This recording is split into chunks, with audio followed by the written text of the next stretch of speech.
So I don't want to come off gloom and gloom about things. Anthem is going to be okay. I really believe by May, once we get especially Cataclysm involved, if Cataclysm's going to be really good, I think Anthem's going to be just fine. But I won't lie to you and say that this game does not have a number of problems. Like, the foundation is strong. The gameplay to me feels good. I know some people say it's boring to watch, but the flying feels solid. The stop and go feels solid. Popping shots off on enemies, especially once you start getting really good weapons and start synergizing your build, you start to see the whole purpose of this game. But with that being said, there's some things here that are working against Anthem, some things that are just not present. And the goal of any looter is to be an easy game for everyone to get into, but to have the highest skill ceiling possible. So let's count down the 5 things today, guys, that Anthem needs in order to survive. So number 1, we need a stat page, guys. A proper stat page. I'm talking about a large page there that shows everything that is stacking with one another,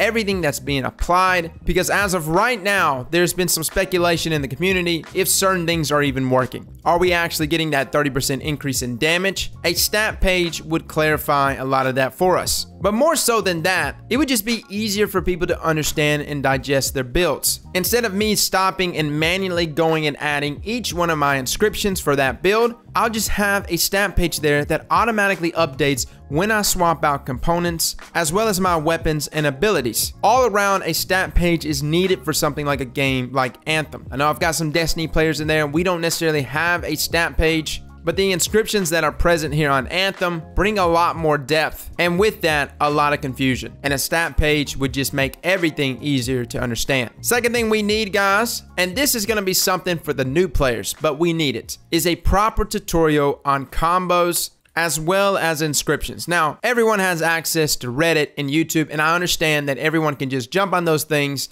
and see exactly what's going on with your armor and javelin, what each inscription means. But there's also some other confusion. Like, some people didn't even know here recently until after playing the game for like 50, 60 hours that there's a difference between javelin inscriptions and gear inscriptions. That one icon, which can make all the difference for you in terms of your builds, is not something that's actually clarified by BioWare at any point in the game. As well as combos and elemental damage, what justifies impact damage. It's things like that, guys, that I feel like you don't need this long drawn out tutorial, but just something quick and easy to show people, hey, this is how you do a combo. This is why you would do a combo, so that you can take advantage of your javelin specific combo effect. And just having something there to just showcase why you would use each elemental type, I think this is just something needed to help new players break into the game and have an understanding right off the bat of what they're trying to achieve with their builds. Of course, a stat page in combination with that tutorial, I think, would make everything all the easier to understand. Maybe you have part of the tutorial explain the stat page. Now, moving on to the third thing that this game needs to survive, I really think that legendaries should never roll with garbage rolls.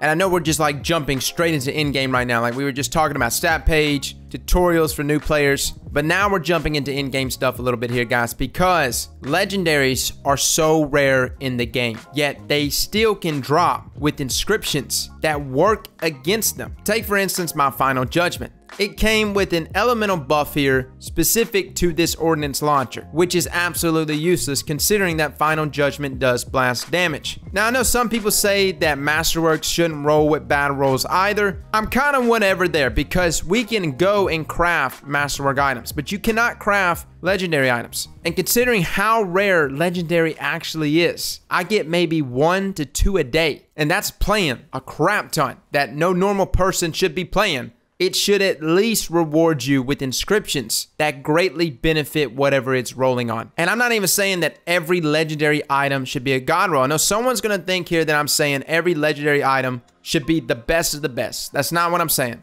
I'm simply stating that whatever rolls on it shouldn't be inscriptions that negatively go against it or be wasted inscriptions. Moving on to the fourth thing, I really think this is something everyone would benefit from, and you can actually include it on the stat page, or you can actually have it built in to say something like a testing grounds for your build, and that's a damage calculator for our builds. Now, as a content creator, I know this seems a little more specific to me, but I feel like everyone wants to see the math behind their damage values. A stat page can of course reflect some of that, but a proper damage calculator that pulls from your current build that's equipped, and maybe even a testing ground and some targets with no damage resistance just to see what is actually working best for you. Now, BioWare doesn't necessarily have to give this to us. I spoke with Ginzer this past week with Anthem Archives, and we talked in great length about adding a damage calculator onto their website to where people can pull from their builds and just see like their minimum and maximum damage values.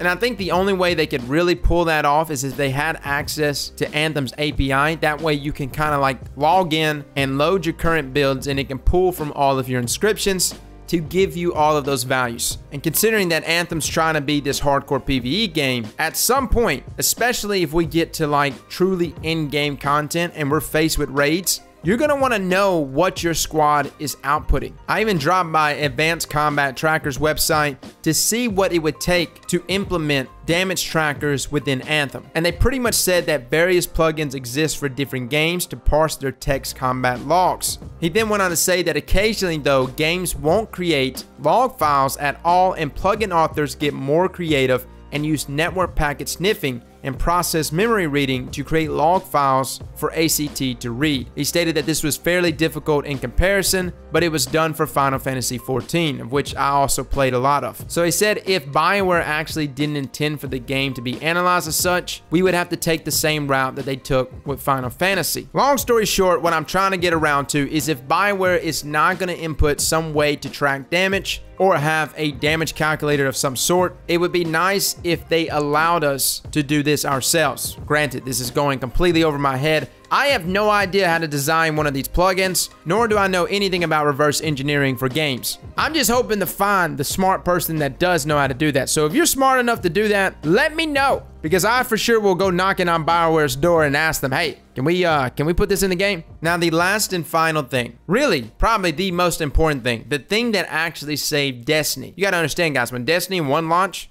there was many of us that were about to jump ship. Vanilla D1, we were very unhappy with the game until Vaulted Glass launched. PvP players like myself was blown away by Vaulted Glass. Anthem needs a raid, guys. It needs a raid, whether it's a 4-man raid, a 6-man raid, a 12-man raid. I don't know what they could possibly pull off with their engine and networking. Whatever the case is, they need some sort of high-level in-game activity outside of just strongholds. It needs to be big, it needs to be massive, it needs to be the thing that spurs everyone in the entire player base to level up, to get the best gear possible so they could attempt this monumental in-game activity. Now, I know Cataclysms have been thrown around here and there. May is actually when we're going to get to play that, and some people have speculated that the bugs that are present in the game is the reason why Cataclysm was pushed all the way back until May. Maybe that's it. I don't know. That could possibly be the case, because there is a lot of bugs present. You think we're mad now when we get kicked from like a Grandmaster 3 event inside one of these strongholds? Can you imagine getting kicked from your raid squad and not being able to rejoin them? Can you imagine the salt levels? So yeah, I can completely understand why Cataclysms have been pushed back until May.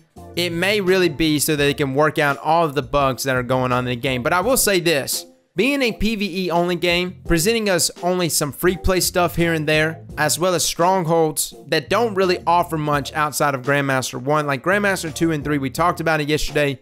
They're just not worth doing right now. And as far as I know from April, I think April we do have another stronghold coming. But again, if it's another stronghold coming and the loot is still in the same scenario that it was in even now, the only point of even doing the new stronghold is just to change the scenery up a little bit.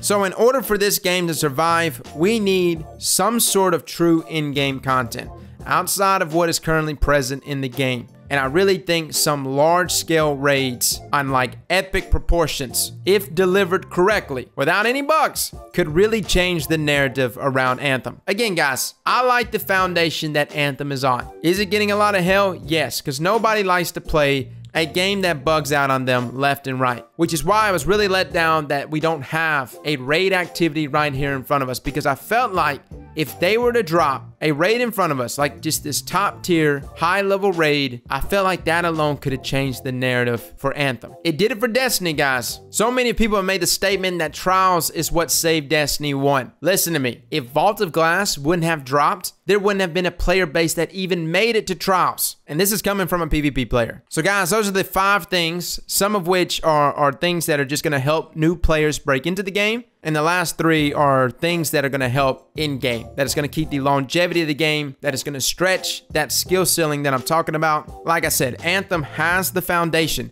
They just gotta expand on this. Well, fellas, let me know in the comments below what you think about all this. If there's something that you think that this game needs as well, feel free to comment it. I'm all ears. Now, before I let you guys go, shout out to my Patreon supporters. Much love to you guys, man, for the direct support. And by the way, if you are a Patreon supporter of mine, make sure you join our Discord. We have a private chat room for our Patreon supporters. If there's some direct questions that you want to ask me, I know I've been doing a video idea pulled from you guys once a week, so feel free to jump on by over there. Well, fellas and ladies, thank you all for coming and watching, and as always, slap that like button like your mama told you right.